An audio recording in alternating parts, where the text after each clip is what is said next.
હાલો મિત્રો, વિડીયો આખો જોજો. સારો લાગે તો લાઈક કોમેન્ટ કરજો. મિત, મારે તમારી જોડે એક વાત કરવી હતી. હા બોલ.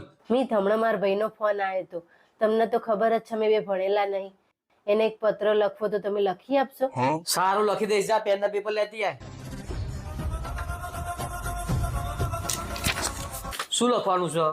હું મારું ઘર અને જમીન હું મારું ઘર અને જમીન મારી પત્નીના નામે કરું છું.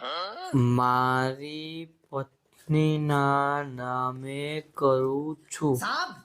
એમાં એમાં કોઈની કંઈ પણ જબરજસ્તી નથી. કંઈ પણ જબરજસ્તી નથી. લે જોઈ લે. મિત, તમને ખબર જ છે ને મારા ભાઈ સહી કરતાય નહીં આવડતું. તમે એક સહી કરી આપી હોત તો.